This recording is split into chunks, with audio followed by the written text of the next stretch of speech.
My fiancée came out as a lesbian 4 months before our wedding, then lied and turned all our friends against me. I grew up believing that life, at its core, was unpredictable but always held a certain promise of hope if we kept moving forward. My earliest memories were of my father lifting me up in our backyard while the summer sun set behind us, his voice telling me grand tales about knights, heroes, and the value of kindness. My mother, in turn, often reminded me to treasure small wonders, like the smell of freshly cut grass, or the sparkle in a firefly's glow at twilight. And then there was my younger sister who thought every day was a new adventure waiting to unfold. For a long time, these images felt so warm and vivid that I believed nothing could tear them away from me. When I turned 20, however, life dealt me the first of many heartbreaks. My parents and my sister were involved in a horrific car accident on their way to pick me up for a weekend visit. They never made it. I remember the late-night phone call from the hospital, where a somber voice asked if I could come identify the bodies. In that one moment, everything shattered. Up until then, I had been an ordinary young man, juggling university studies, part-time jobs, and light-hearted dreams of the future. But after that night, I felt like I'd aged decades overnight. I found myself walking through sterile hospital corridors in a daze, the fluorescent lights too bright on my face, a nurse's voice sounding like echoes in a cave. On that day, I lost the people who had formed the bedrock of my world. It was as though someone had pulled the floor out from under me, and I was left to drift without direction or support. For several weeks after their funeral, I barely spoke. My relatives, some aunts and uncles I was never particularly close to, urged me to continue my education, to honor the memory of my parents by finishing my degree. But my grief was too heavy, and I found it impossible to return to classes where everyone else's biggest worry seemed to be exams or weekend parties. In my mind, the universe had just revealed how cruel it could be, and I wanted to escape that reality in any way I could. That was how I found myself joining the Army. It wasn't a decision driven by patriotism or a lifelong dream. It was more of a desperate search for a path.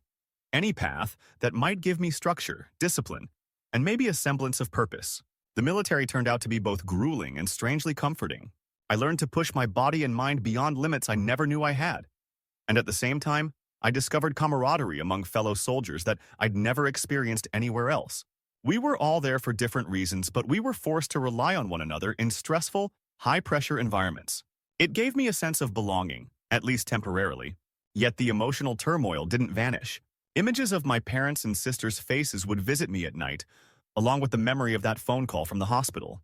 Still, the strict routines of military life provided some insulation from my grief. Each morning, I woke before dawn, marched, trained, learned new skills, and collapsed into bed so exhausted I sometimes had only enough energy to lie there in a half-sleep, too drained for tears. I stayed in the Army for a few years, completing my initial service and then going on a short contract. Over time, though, it became clear that the nightmares and the weight of my past were not going to be solved by additional years of service. My time there helped me become more resilient, but it wasn't truly a cure for the sorrow I carried. So I decided to leave and try to piece together a civilian life. Despite the looming ache in my chest, I thought maybe the worst was behind me. I'd survived unimaginable loss, intense training, high-stakes missions. What else could life throw at me? I returned to my hometown, took a job in a small logistics firm, and did my best to function like a normal person. The job was straightforward enough. Keep track of incoming and outgoing goods, coordinate with drivers, maintain records. I didn't love it, but it paid the bills and gave me a place to direct my focus. About a year after I started, I found myself at a company event, a casual weekend gathering thrown by management. We were at a local park, under a canopy with a small barbecue station. There, I met Dana. She came up to me, wearing a bright smile and balancing a paper plate of grilled vegetables.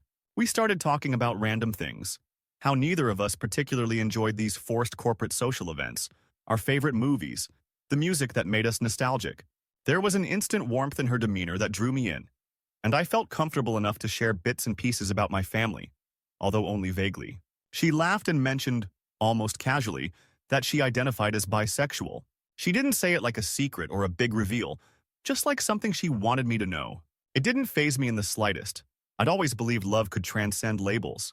The conversation flowed naturally, and by the end of that barbecue, we were making plans to meet outside of work. Our first actual date took place at a cozy little cafe in the city center. Even though we already spent time talking at the barbecue, this felt different. The atmosphere was more intimate. She told me about her teenage years, about discovering her identity, and how supportive her parents had been in certain ways, though also conflicted in others. I confided in her the bare outline of how I'd lost my family. She grew serious and reached out to gently hold my hand, saying she was sorry for everything I had gone through. Something about that moment felt genuine. It wasn't pity, it was empathy. My heart, which had been locked behind a guarded wall for so long, seemed to warm at her touch. We started dating regularly. Over days that turned into months and then into years, I uncovered more layers to Dana's personality. She was creative, spontaneous, a bit scatterbrained with her planning, but always full of life. She talked about wanting to be an interior designer, or maybe a set designer for theater. We often stayed up late in my modest apartment, discussing everything from childhood memories to current events, from our biggest fears to the silliest hypothetical questions. Over time, she learned about my parents and sister in more detail. I told her about my service in the army, about the traumas that still occasionally haunted me, and how I was determined never to let grief define me completely, even though it was a part of me I couldn't ignore. Dana seemed to understand. She was compassionate, always leaning in to listen, resting her head on my shoulder if I felt distressed. Our relationship progressed in what felt like a healthy way. We decided to move in together after a couple of years, renting a small but cozy one-bedroom place. She brought her sense of style into the space, rearranging furniture and adding bright, artistic flourishes on the walls. She'd drape colorful fabrics over the couch or hang paintings she'd made at night. At first, I let her take the reins in decorating because it was her passion, and I loved seeing that spark in her eyes. 6 years passed in a blur of everyday life, cooking, cleaning, planning short getaways, sharing jokes, having small arguments about inconsequential things.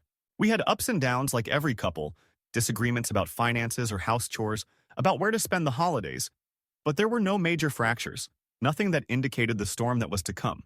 The experience gave me a sense of contentment I hadn't felt in a long time. I was no longer alone. Around our 7th year together, I started to think seriously about marriage. The idea wasn't new. It had hovered in my mind for at least a year. I'd wanted to propose earlier, but finances were tricky. Now, though, we both had stable jobs and we shared an apartment comfortably. My heart told me it was time to take the leap. I spent weeks secretly preparing what I hoped would be the perfect proposal.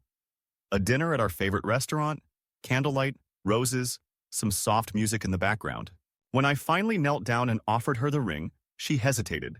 It was the briefest flicker of uncertainty in her eyes, maybe a single second, but it felt like an eternity to me. Then she said yes. I exhaled a rush of relief, wrapping her in my arms, feeling her tremble slightly. She explained she had just been taken by surprise, that she was nervous, and I tried to dismiss my own concerns. After all, it was a monumental moment in any couple's life. Fear or shock seemed normal. We announced the engagement to her parents first. My own parents and sister were gone, which still ached inside me, but I knew they would have wanted me to be happy. Dana's parents offered polite congratulations, but something in their smiles looked forced. At first, I wasn't sure if that was genuine or just my imagination.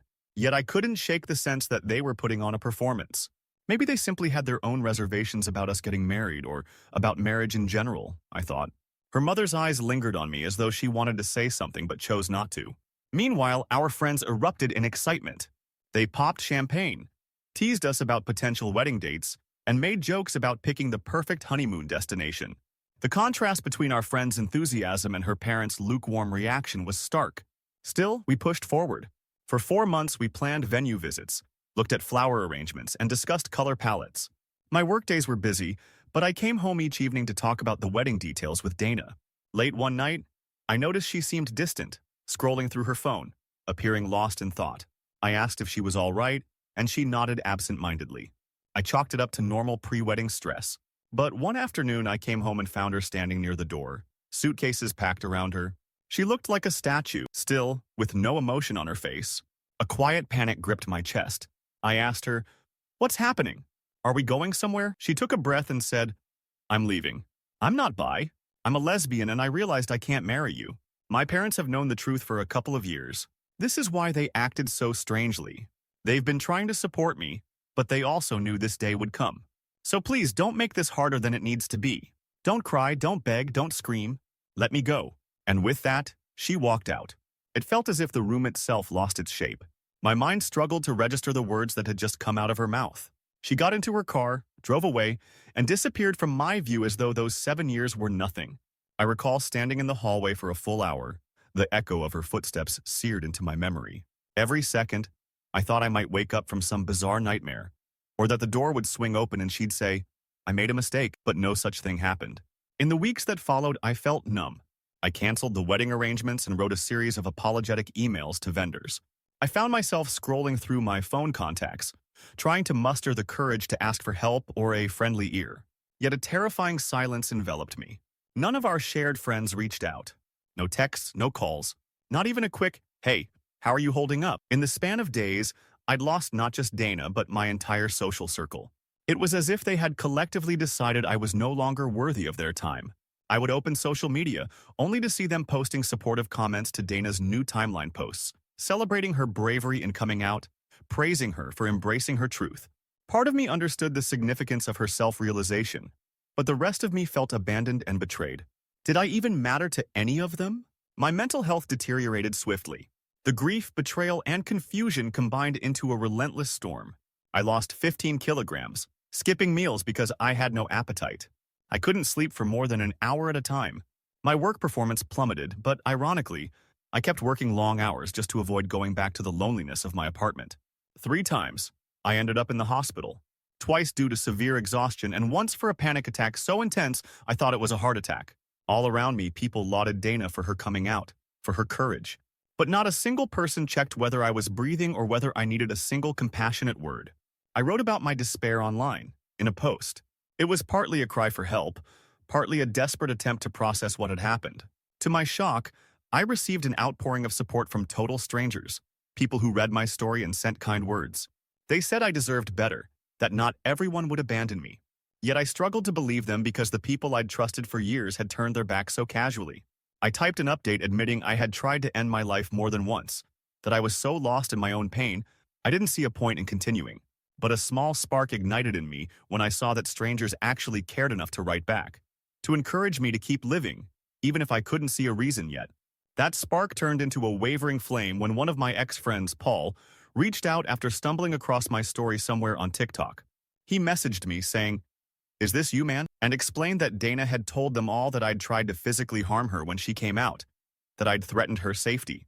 Horrified, he admitted everyone believed her story without question, which is why they'd all cut off contact with me.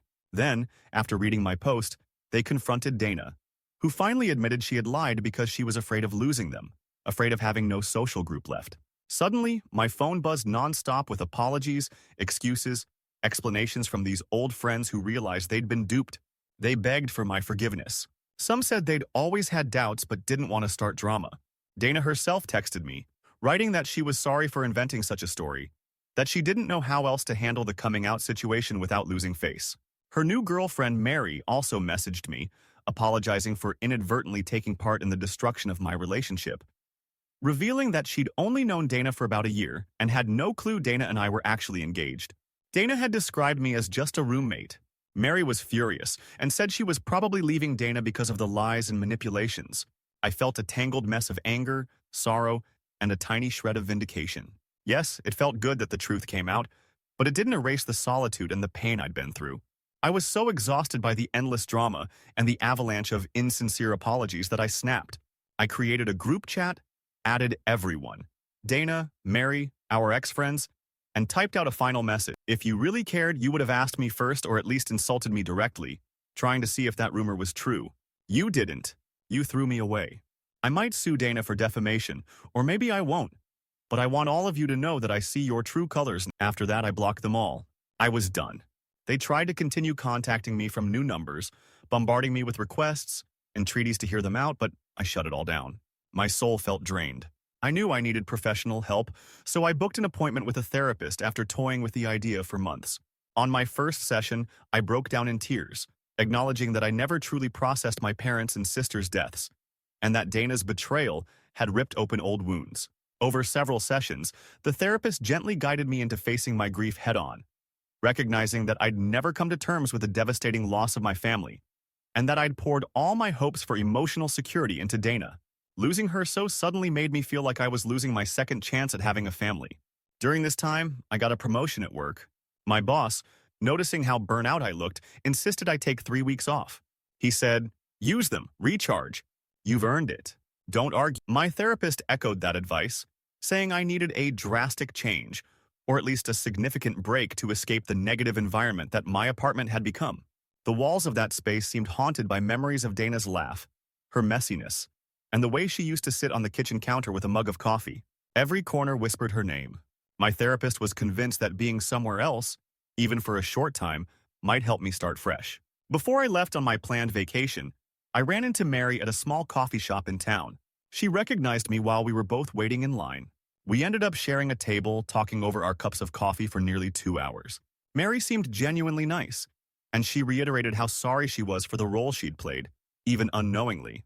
She told me that after I had created that group chat, she and Dana had a massive argument that led to them splitting up. Mary just couldn't be with someone who built entire relationships on lies.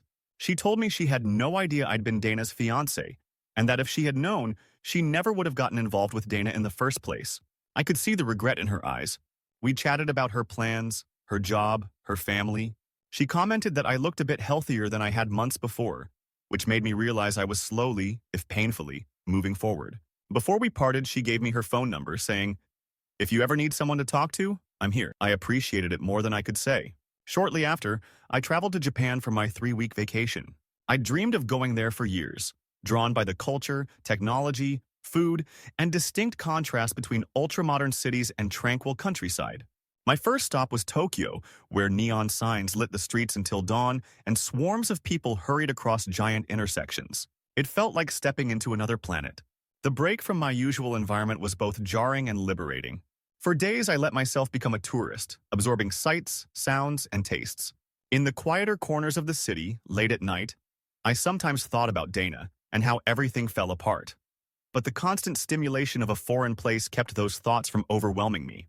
I took a train to Kyoto, where I visited centuries-old temples, walked through Zen gardens, and participated in a tea ceremony that felt almost mystical. Sitting on a tatami mat, listening to the gentle whisking of matcha, I experienced a moment of stillness I'd never known.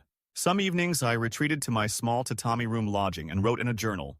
I wrote about the tragedy of losing my parents and sister, about the heartbreak with Dana, about the betrayal of friends, and the unexpected compassion from strangers. Writing it all out in a place so far from home felt therapeutic, like I was depositing some of my burdens in the past.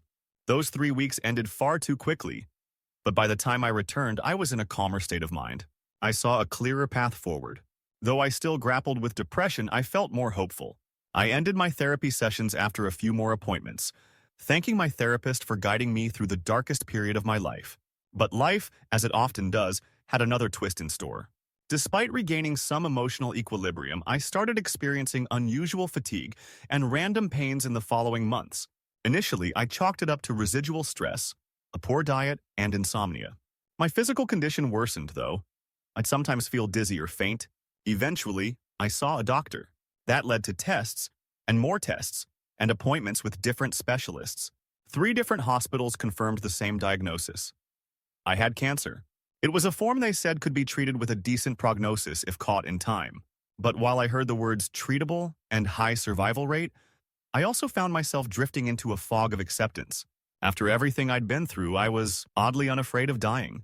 It's not that I wanted death to claim me, but the fight inside me, that once flared so hot against adversity, felt dangerously low. A small part of me remembered standing at my family's grave, promising them I would someday join them. Back then, it was just a thought whispered in the silent gloom of grief, but now it seemed to take on real weight. When I shared this news with the online community that had supported me, many urged me to fight. They told me I had more to live for, that there was still time for happiness. Mary found out through mutual acquaintances and reached out to me, sounding worried and pleading. "Clark, please don't give up. Don't you want to see how your life can still grow? How new chapters can unfold?" My old friends, some of whom had apologized, also tried to contact me, but I largely ignored them. Dana didn't reach out at all, which no longer surprised me. I felt a weird sense of calm, thinking, maybe this is my exit. It wasn't an impulse of despair exactly, more like a resigned acceptance. I was tired of heartbreak, betrayals, illusions that were torn away. On the other hand, I remembered those glimpses of peace I'd had in Japan, the sense of possibility I felt for brief moments. A few nights later, I got in my car and drove to the cemetery where my parents and sister were buried. It was dark, a cold wind rustled through the trees, and I stood there, gazing at their names etched on the gravestone, feeling the weight of time. Somewhere in the back of my mind, I heard the echo of my mother's gentle voice urging me to find wonder in life's small beauties. I thought about my sister's wide-eyed excitement whenever she discovered a new hobby. My father's stories about heroes who always found a reason to stand up one more time. I crumpled to my knees, pressing my palm against the cold stone and whispered, "I promised I'd come to you when I was ready, but maybe I'm not ready yet." For a long time, I knelt there, letting tears fall without wiping them away, uncertain if I was betraying that old vow or fulfilling a deeper part of it. The next day, I called my oncologist's office and told them I wanted to begin treatment. I was terrified, but a small spark inside me recognized that I didn't truly want to die. I wanted a chance, just one more chance, to see if life could become something better, something more than a cycle of tragedy. I remembered the kindness of strangers, the unexpected friendship from Mary, the possibility of traveling more, tasting new experiences, maybe even finding a love that wasn't built on lies. The process of starting treatment involved a barrage of scans, blood tests, and consultations about chemotherapy or radiation or a combination of methods.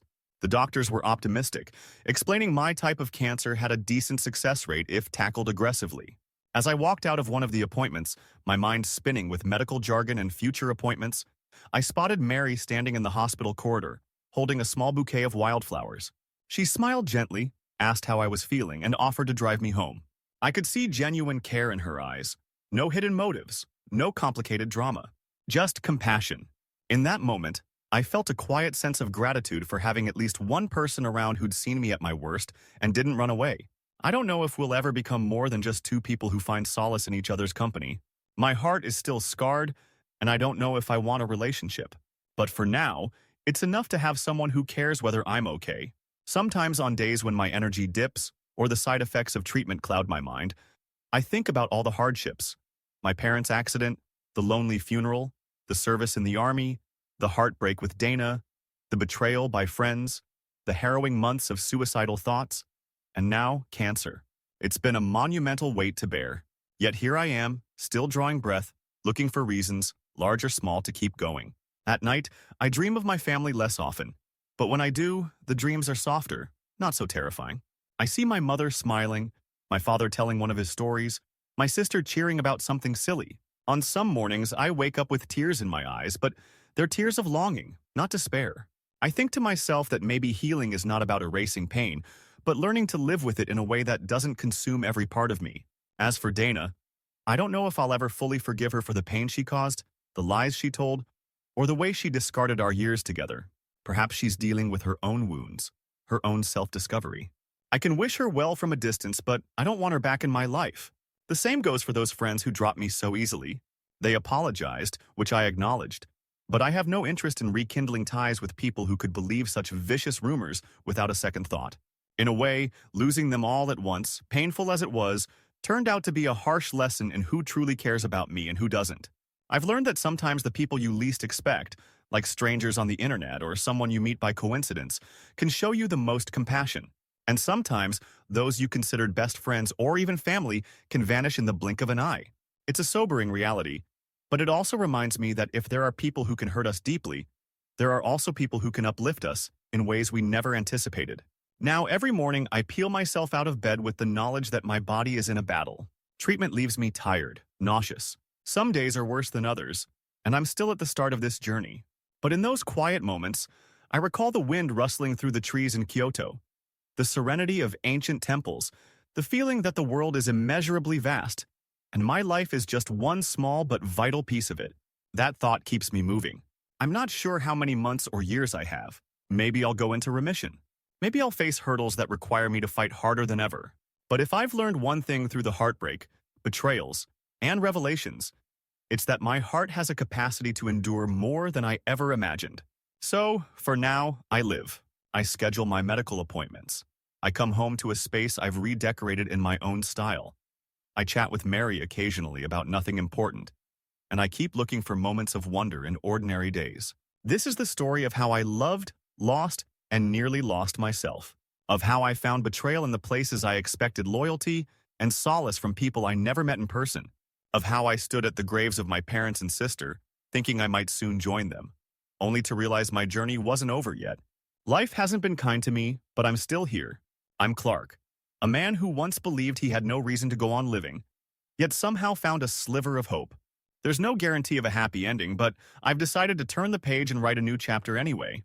If I'm going to leave this world, I'll do it on my own terms, fighting for the chance to discover if tomorrow's sunrise might bring something beautiful I've yet to see.